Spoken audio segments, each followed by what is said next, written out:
Hi everybody. I wanted to talk to you today about sending out love rather than fear whenever we can, and we always can. I think there might be a little bit of confusion around this. So if you have a situation or a person who seems to be making things difficult for you, and of course we know that it's not them really making it difficult, it's our thinking around that makes it difficult for us. When we have that situation or person, we have got a choice whether to meet it with love and with grace, or whether to meet it with fear, with defensiveness, with insecurity, with anger, with pain, with sadness. And I know it doesn't always feel like we do have that choice, but we do always have that choice, and it's practice. The more times we do it, the easier it is. And we do that because why would we put sadness or anger into a situation? How is that ever going to help anything? So let's say our son is being naughty. Okay, what we're calling naughty. If we shout at him, if we're angry with him, that is only putting more anger and nastiness and upset for him into that situation. If we send love, then that makes him feel more secure and makes him maybe behave better than he would if we'd been angry. But it's our choice, and it's always our call in that situation, because there are times that it's appropriate to be firmer. There's times when it's appropriate to say, no, I'm not putting up with this anymore. No, this isn't acceptable. But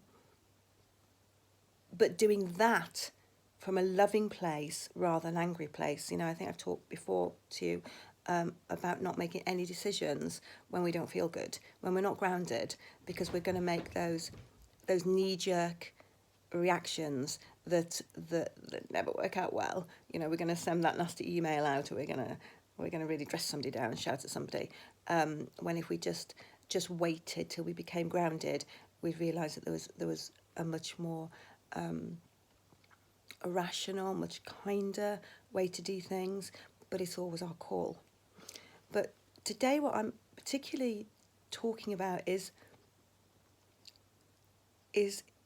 us, is how that kindness, how that love affects us. So, say we've had a row with our spouse, our partner, and they've now gone out, and we can choose to keep hold of that resentment, however we feel that, and we can choose to list all the things in our heads why we are angry with them or upset, and we can maybe, make notes on our phone about what we're going to say to them when they return, and just keep ourselves in that place of misery.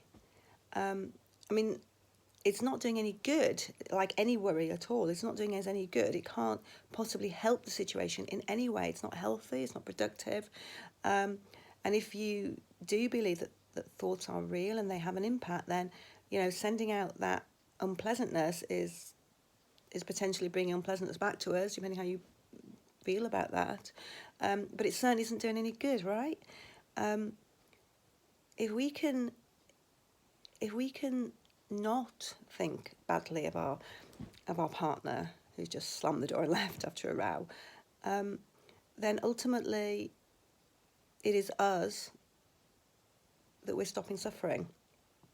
Because holding on to that resentment, holding that hate or whatever emotion it is that we don't like feeling, that eats us up inside. That is not good for us. I really believe it is not good for not only our emotional and mental health, but our physical health. I really believe that.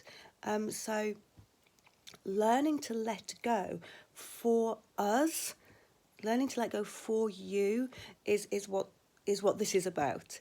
This is about just, I'm not saying let something go if something needs to be done. I'm not saying let's make an excuse and let somebody off being vile to us, abusing us. No, I'm not. In that circumstance, of course, vote with your feet, leave, but leave in a place of calm, a place of peace. And I know clients say to me, but I can't not think badly about that situation. This is a really bad situation, or this is a really bad person. And I just can't. And that's fine, and that is your choice. But respectfully, it's not working for you. So learning to let go, learning to think nicely, I think for a happy life, a peaceful life is essential. And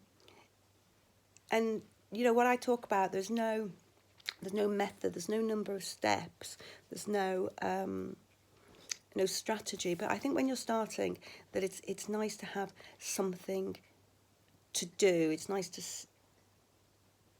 to be doing something, anything, and I prefer that to be something that's healthy rather than something that's unhealthy. So maybe if you find yourself thinking uncharitable thoughts towards that situation or that partner, maybe at first you just try just gently pushing them away, just refusing to listen to them, because you have that choice. And yeah, they'll keep coming back, and we just gently push them away again, I promise. What happens after a while is they stop coming. They get bored with us. And what instead we could do, if we wanted to, was think nice thoughts about that situation or that person. Because there were good things maybe about that relationship at one point. You're in a relationship. That situation, there are always some plus points, even if the plus points are only leaving that situation. So we can always find something that is healthy for us to think about, because when we think all those worrying, horrible thoughts, we get all those stress symptoms. We're in fight or flight. Some of you might be in fight or flight all the time. I know I was. I didn't know any difference. That was my benchmark. I didn't recognise when I wasn't in fight or flight. So however that affects you, it might be the headaches, the IBS, the rashes, the nausea, the palpitations, however it is, what I want to give you, I want to give you the gift of not feeling those feelings. I want to give you the gift of letting go. And when we let go, we open ourselves up to the love that is always, always, always available to us, our love. It's always there. That's our innate place, that feeling of love. But often life gets in the way and we cover it up with all those other feelings that aren't so nice for us. So I'm going to leave my love with you. And if you'd like me to help you, contact me and we can have a session maybe. Okay, take care.